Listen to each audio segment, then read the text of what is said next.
पहलगाम हमले के 10 दिन हो गए हैं। भारत लगातार बहुत ही आक्रामक और सख्त रुख अपनाए हुए है पाकिस्तान को लेकर। दुनिया के तमाम बड़े मुल्कों की तरफ से भी भारत को भरपूर समर्थन मिला है। उससे पाकिस्तान में अब आला दर्जे की बौखलाहट दिखाई दे रही है। आर्मी चीफ आसिम मुनीर हो या फिर वजीर आजम शहबाज शरीफ, दोनों के लिए अब पाकिस्तानी आवाम के मन में भी गुस्सा बढ़ने लगा है। ऐसे में अब ये खबरें भी सरहद पार से आ रही हैं कि पाकिस्तान में तख्ता पलट भी हो सकता है। जिस तरह पाकिस्तान में अंदरूनी असंतोष अलग अलग इलाकों में चरम पर दिख रहा है, उसको बहाना बनाकर भी सेना शहबाज शरीफ की सरकार को पलट सकती है, उनको उनकी कुर्सी से हटा सकती है। इसको विस्तार से जानने के लिए हमारी ये रिपोर्ट देखिए। I am here to reassure the people that we, the defenders of Pakistan,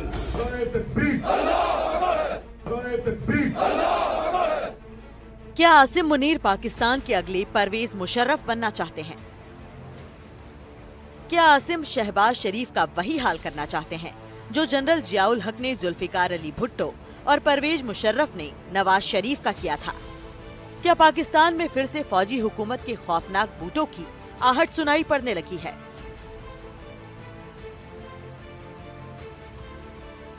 ये सवाल इन तस्वीरों से भी निकलता है। पाकिस्तान के जिहादी जनरल को देखिए, जो टैंक पर चढ़कर पाकिस्तान के आवाम को ये संदेश देना चाहते हैं कि वही तो पाकिस्तान के रखवाले हैं।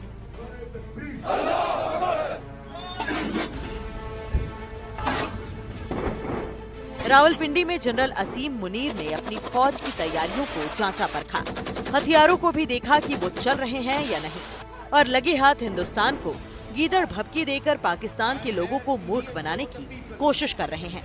we, the defenders of Pakistan. इस वीडियो को पाकिस्तानी सेना ने सोशल मीडिया पर डाला है, लेकिन दिलचस्प ये है कि जनरल मुनीर का ये वीडियो पुराना है। अपने खौफ को छिपाने के लिए पाकिस्तानी सेना पुराने वीडियो का इस्तेमाल कर रही है।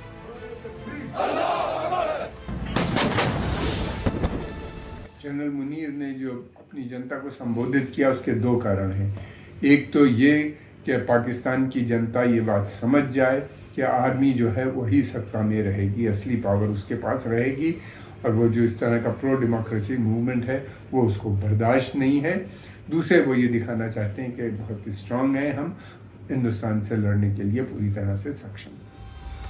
पाकिस्तान के हुक्मरान इस कोशिश में लगे हैं कि किसी तरह भारत का हव्वा दिखाकर अपनी अंदरूनी मुश्किलों से थोड़ी राहत पालें। लेकिन पाकिस्तान के बिगड़े हुए हालात को ही आर्मी चीफ आसिम मुनीर अपने लिए आपदा में अवसर मानकर चल रहे हैं। पाकिस्तान के भीतर बलूचिस्तान का 60% हिस्सा सरकार के नियंत्रण में नहीं है। खैबर और सिंध में भी लगातार विरोध प्रदर्शन हो रहे हैं। पाकिस्तानी कब्जे वाले कश्मीर में भी असंतोष की आग भड़की हुई है, जबकि कश्मीर मसले पर भी पाकिस्तान सरकार कुछ नहीं कर पा रही है। उस पर से भारत के गुस्से का ताप पाकिस्तान में साफ साफ महसूस किया जा रहा है। वहाँ के पेशावर, एबटाबाद और स्वात समेत 29 जिलों में बजते एयर सायरन का खौफ पैदा करने के लिए काफी है।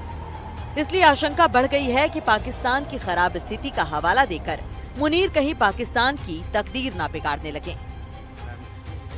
ये मुनीर का जहर बुझा भाषण ही था, जिसमें द्विराष्ट्र सिद्धांत का हवाला देकर हिंदुओं के खिलाफ आग भड़काई गई थी। अब भारत के साथ पहलगाम में हुए आतंकी हमलों के साए में तनाव बढ़ा हुआ है।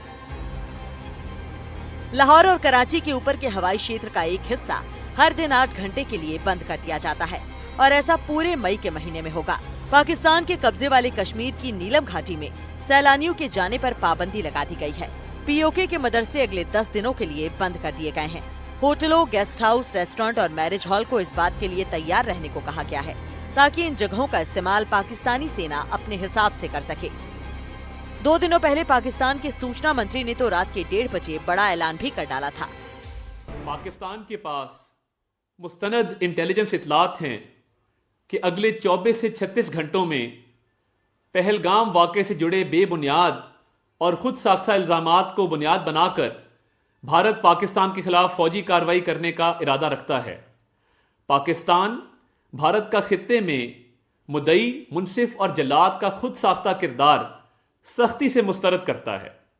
पाकिस्तान खुद 2 दहाइयों से दहशतगर्दी का शिकार रहा है और दुनिया में किसी भी शक्ल में दहशतगर्दी की सख्त मजम्मत करता है। और इन सब के साए में पाकिस्तान के आर्मी चीफ 1999 वाले उस दौर को दोहराने की कोशिश कर सकते हैं, जब जनरल परवेज मुशर्रफ ने नवाज शरीफ की सरकार का तख्ता पलट कर दिया था। पाकिस्तानी सेना का पुराना रवैया रहा है। अगर मैं आपको 71 वॉर की याद दिलाऊं, उसके पहले पाकिस्तानी जनरल्स ने ऐसी आवाजें उठाई थी और उसका नतीजा क्या हुआ।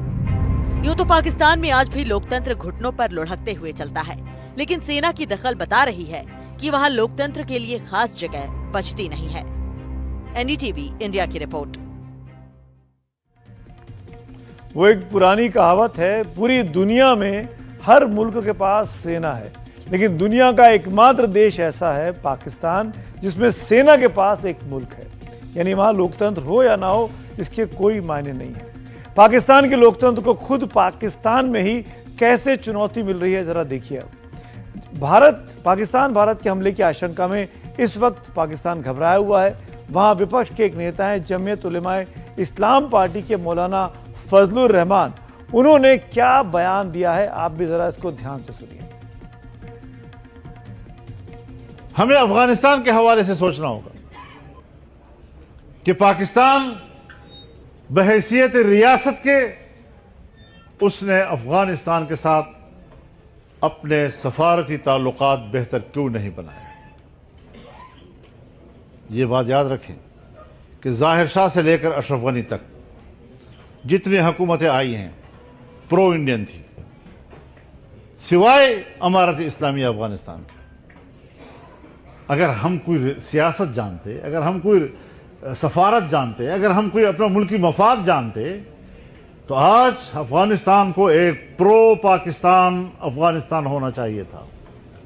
हम इनको भी धकेल रहे हैं कि जाओ तुम रूस के साथ कहीं बात करो, चाइना के साथ बात करो, इंडिया के साथ बात करो। किस बात पर? सरहदें रोक दी हैं, हजारों गाड़ियां माल ली हुई उधर खड़ी हैं, हजारों इधर खड़ी हैं।